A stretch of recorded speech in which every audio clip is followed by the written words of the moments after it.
Bonsoir Cécile Duflot. Bonsoir. Bonsoir Pascal Canfin. Bonsoir. Vous êtes tous les deux ministres écolos au gouvernement et votre place est parfois discutée. On va voir avec vous ce que vous faites au gouvernement et si finalement votre place est bien d'être là au sein de ce gouvernement dans la majorité. Mais auparavant, vous êtes ministre chargé du logement et de l'égalité des territoires. Vous êtes ministre chargé du développement, donc on va parler de vos fonctions au sein de ce gouvernement, mais auparavant, on va parler déjà de l'actualité. Actualité tragique, avec le démantèlement d'un réseau terroriste, 11 gardés à vue, un terroriste présumé qui a été tué lors de l'assaut. Comment vous expliquez-vous que des jeunes Français puissent se convertir à un islam radical? Cécile Duflot? Mais écoutez, je crois que d'abord, il faut féliciter le travail de la police. Enfin, je crois que c'est très important de faire en sorte effectivement de démanteler tous ces réseaux, de les attaquer à la racine et d'éviter qu'ils puissent commettre des actes dont on pouvait craindre que ce soit des actes à caractère antisémite. Ça renoue avec ces actes extrêmement violents, extrêmement insupportables qui se nourrissent d'un antisémitisme contre lequel on doit lutter sans relâche. Ça, c'est un premier point. Mais le deuxième élément qui doit interroger, c'est de voir à quel point il peut y avoir une forme de sectarisme, d'intégrisme qui prospère, qui, je crois, est totalement délié de l'immense majorité des musulmans. C'est comme une secte, si vous voulez. C'est deux choses très différentes. Pourquoi justement des jeunes Français qui n'étaient pas musulmans au départ, puisque c'est le cas de certains d'entre eux en tout cas, adhèrent à un sectarisme pareil? Parce que je crois que c'est typiquement une dérive sectaire. C'est une dérive sectaire de jeunes qui sont pour l'essentiel d'entre eux assez paumés. D'ailleurs, il faudrait voir, je ne connais pas leur parcours exact, mais on sait à quel point parfois il y a eu ce type d'infiltration et d'utilisation de la détresse de certains délinquants en prison. Et je crois qu'il faut vraiment faire deux choses très importantes. C'est lutter contre ce qui se passe autour de cette dérive sectaire radicale extrémiste qui se base sur l'islam, mais qui en est aussi éloignée que lors du temple solaire d'un versant plus ou moins chrétien. Donc il y a vraiment deux logiques. Et il ne faut absolument pas stigmatiser les musulmans et il faut être sans relâche et il faut lutter sans faille contre cette dérive sectaire et dangereuse. Alors justement, aujourd'hui, François Hollande a reçu les représentants de la communauté juive. Ils ont tenu, d'ailleurs, ces représentants, à dire qu'effectivement, il ne fallait pas faire d'amalgame avec l'ensemble des musulmans. Mais Joël Mergui, le président du consistoire israélite de France, à sa sortie de l'entrevue avec François Hollande, a dit « pas d'amalgame, mais ». S'il ne doit pas y avoir d'amalgame, nous devons entendre tous les responsables musulmans à travers toute la France, dans toutes les mosquées, redire leur condamnation de ce qui est en train de se passer, leur différenciation par rapport à cet islam radical qui est en train de monter. Donc il faut très bien que l'islam aujourd'hui dise clairement, et ce que nous pensons, qu'il n'y a aucun lien entre l'islam et cette idéologie de haine des Juifs et de haine d'Israël. Il a raison, oui, Pascal Canfin, de demander que tous les imams se déclarent. Bien sûr, et les autorités du culte musulman français l'ont déjà fait, notamment au moment de l'affaire Mera. Moi, oui, mais on sait que l'islam est disparate et qu'en réalité, il n'y a pas vraiment d'autorité. C'est pour ça qu'il demande que tous les imams... Ce que disait Obama lors de son discours à l'Assemblée générale des Nations Unies, auquel j'ai assisté, il disait « Il ne faut jamais oublier », et ça venait quelques jours après l'assassinat d'un ambassadeur américain en Libye par des islamistes terroristes, il disait les premières victimes de l'islam radical, ce sont les musulmans eux-mêmes. Et il citait le jour même de l'attentat contre son ambassadeur, une série d'attentats qui avaient eu lieu contre des musulmans en Afghanistan, en Somalie et ailleurs. Et donc dans ce phénomène qui est un phénomène que l'on retrouve en France, mais que l'on trouve dans le monde entier, il faut rappeler que les premières victimes de l'islam radical, ce sont les musulmans. Dans l'affaire Mera, il y a aussi quelqu'un qui a malheureusement été tué et qui était de confession musulmane. Mais est-ce que vous ne trouvez pas que certains imams sont un peu timides dans la dénonciation Bien sûr, mais c'est pour ça qu'il faut encourager, et c'est ce que le gouvernement fait, ce qu'on appelle un islam de France. C'est-à-dire un islam qui est compatible avec les valeurs de la République. Et il n'y a strictement aucune raison, quand on voit la vie quotidienne de l'immense majorité des musulmans français, de douter que ça puisse ne pas être le cas. Et donc il faut bien séparer une politique qui doit être une politique d'intégration et une politique républicaine vis-à-vis de l'ensemble des cultes, y compris les musulmans, d'une politique qui doit être extrêmement ferme vis-à-vis de terroristes, qu'ils soient islamistes ou non.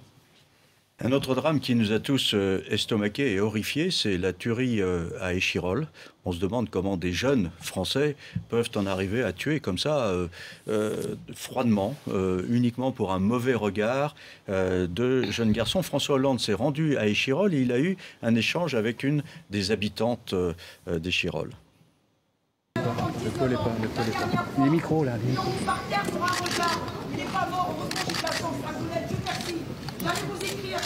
Vous êtes là aujourd'hui, tous ces deux-là. Il ne faut pas qu'ils soient morts pour rien. Ils ne le seront pas. Ça change à Grenoble. Échirolles, Fontaine, c'est devenu le Texas. On est où là, monsieur le Président? J'ai voté pour vous. Tous ces gens-là, ils vont voter pour vous. Eh bien, ils ont le droit à la sécurité, c'est ce que je suis venu leur apporter. Sécurité, justice et réussite. Merci. D'où ça vient, cette sauvagerie ?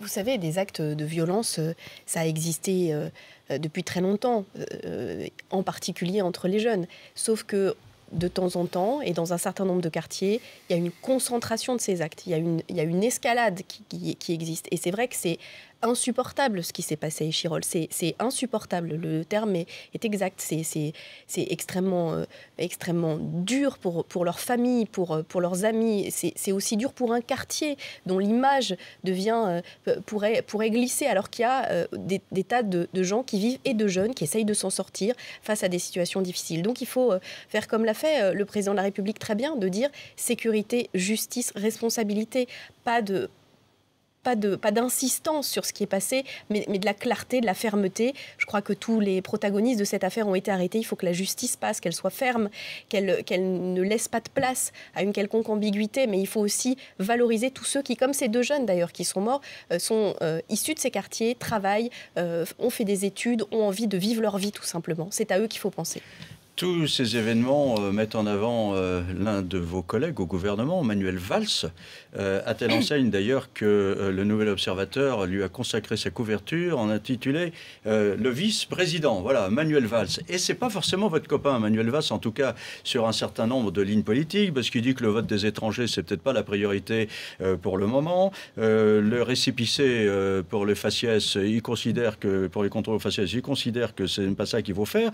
Et sur les Roms, alors, il dit vraiment le contraire de vous. Il était sur notre antenne il n'y a pas si longtemps au micro de Jean-Jacques Bourdin.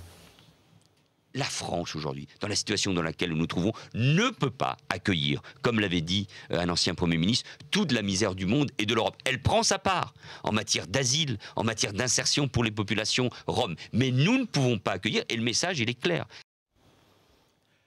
Alors, c'est vraiment pas votre ligne, hein ? Non, mais la question, c'est pas une question de ligne, d'un tel ou d'une telle. La question, c'est de savoir ce que fait le gouvernement. Il expulse. Ce que fait le gouvernement, non. Il a décidé, à l'issue d'une réunion interministérielle présidée par le Premier ministre, avec une excellente méthode d'ailleurs, je pense que la méthode de Jean-Marc Ayrault, que certains critiquent parfois, qui est une méthode de calme et d'action, qui n'est pas une méthode d'ébullition, je pense que c'est une très bonne chose. Ça c'est le premier point, a décidé, dans le cadre d'une circulaire qui a été envoyée au préfet, qu'il peut y avoir des démantèlements de camps parce qu'il y a des endroits où la situation de sécurité, tout simplement des gens qui y vivent, si on tentait qu'on puisse considérer que c'est vivre, est absolument dégradée. Mais qu'il faut l'anticiper et faire en sorte qu'on puisse reloger ces personnes, les installer dans un endroit où elles auront la possibilité d'avoir accès aux soins, parce qu'il y a souvent des enfants qui sont dans des situations sanitaires dramatiques, qui n'ont pas été vaccinés. Donc vous pensez que les expulsions sont stoppées Regardez ce qui s'est passé depuis la fin du mois d'août. Il y a eu des camps qui ont été démontés. Les choses se sont passées en anticipation, c'est-à-dire en trouvant des solutions de relogement pour les personnes. Et par ailleurs, et nous sommes là parfaitement d'accord, il y a un problème qui trouve sa racine en Roumanie et en Bulgarie. Les populations roms sont des populations européennes qui sont discriminées, et ce depuis des dizaines et des dizaines d'années. Donc il faut aussi que la Roumanie et la Bulgarie assument leurs responsabilités, mettent fin aux discriminations à l'égard de ces populations qui sont absolument insupportables. Donc oui, c'est une question européenne. Oui, la France y prend toute sa part, comme l'a dit Manuel Valls, et doit la prendre avec humanité, avec responsabilité, parce que nous n'avons pas le choix, tout simplement. C'est au cœur des valeurs mêmes de la République. Jean-François Copé, qui ambitionne de devenir président de l'UMP, s'est fait remarquer vendredi en parlant d'un incident qui avait eu lieu où un gamin s'était fait attaquer parce qu'il était en train de manger un pain au chocolat dans la rue, et un musulman apparemment lui a dit on ne mange pas pendant le ramadan. Mais pourquoi le fait d'en parler, ça suscite autant de réactions, Pascal Canfin ? Non, la question c'est de savoir ce que porte un responsable politique. Si vous voulez, il y a des faits divers, il y en a des milliers par jour. La question, c'est qu'est-ce que vous choisissez pour faire un peu l'identité politique de sa campagne. Et c'est ce que M. Copé a choisi. C'est une succession de faits divers dont François Baroin vient de dire qu'il s'agissait de propos toxiques. Il y avait en finance les produits toxiques, il y a en politique aussi des propos toxiques. Et je pense que quand on est dans une situation en France, mais en Europe, encore une fois, la situation française de tension que l'on connaît, qui traverse la société française, elle existe aussi dans l'ensemble des pays européens. Il suffit de regarder les Pays-Bas ou des pays du nord de l'Europe. Mais il faut des responsables politiques qui comprennent, mais qui apaisent et qui restent dans le cadre républicain et qui ne cherchent pas à mettre de l'huile sur le feu. Il ne s'agit pas de se cacher derrière son petit doigt, il s'agit de ne pas mettre de l'huile sur le feu. Et vous disiez que Jean-François Copé était ambitionné d'être président de l'UMP. J'espère qu'il a bien compris qu'il s'agissait de la présidence de l'UMP et pas celle du Front National. Parfois, je peux en douter. Et pourquoi c'est grave? Pourquoi c'est grave? Vous dites pourquoi ça fait tant d'histoires? D'abord parce que certains l'ont remarqué, parler des collégiens à la sortie du collège pendant le ramadan, alors que le ramadan a eu lieu en juillet, en août, ça montre bien qu'il s'agit d'un sorte de propos de comptoir qu'on répète. Mais c'est grave parce que ça empoisonne la vie politique. C'est-à-dire que quand quelqu'un, comme l'a dit très bien Pascal Canfin, qui ambitionne d'être un responsable politique, tient ce genre de propos, il le tient à qui? Il le tient à des gens qui peut-être n'ont jamais été confrontés et que ne connaissent pas parmi leurs voisins, des gens qui font le ramadan, mais qui imaginent que c'est ça et que la petite musique qu'on entend, c'est attention, vous allez tous être obligés de devenir musulmans. C'est rance, c'est pourri et ça c'est extrêmement dangereux dans la mesure où ça instille un état d'esprit, ça empoisonne pas seulement la vie politique du pays, mais ça empoisonne le pays lui-même. Et on ne peut pas se prétendre un responsable politique quand pour une petite campagne interne de son propre parti, on prend ce genre de risque et on fait prendre ce genre de risque à la société. Allez, juste pour finir, je voudrais vous montrer une image concernant un de vos autres copains au gouvernement. C'était à la sortie du Conseil des ministres mercredi.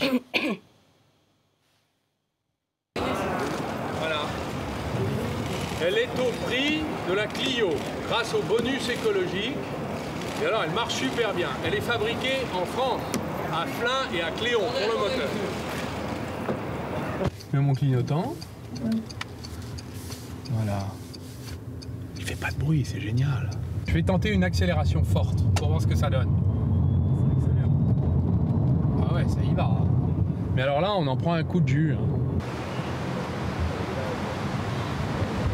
Extra. 600 villes. C'est un bon vendeur. Mais la question, je voudrais reprendre un petit point que vous avez dit tout au début, ce que vous l'avez fait avec Manuel Valls, en disant vos copains du gouvernement. Oui. On n'est pas au gouvernement pour avoir ou pas des amis. La question, c'est savoir ce qu'on fait et ce qu'on fait ensemble. Et ce qu'on fait dans le cadre de cette mission qui est celle qui ont été confiées par les Français. Voilà. Et Arnaud Montebourg, il tient son rôle, il défend l'industrie française. Et on peut aussi, j'aurais pu venir avec la MIA qui est produite en Poitou-Charentes et qui a été en partie, dont l'entreprise a été en partie sauvée par Ségolène Royal. On aura l'occasion de reparler de l'industrie tout à l'heure. Dans la séquence suivante, le reportage, on va parler justement de votre présence au gouvernement et des critiques que cela peut susciter.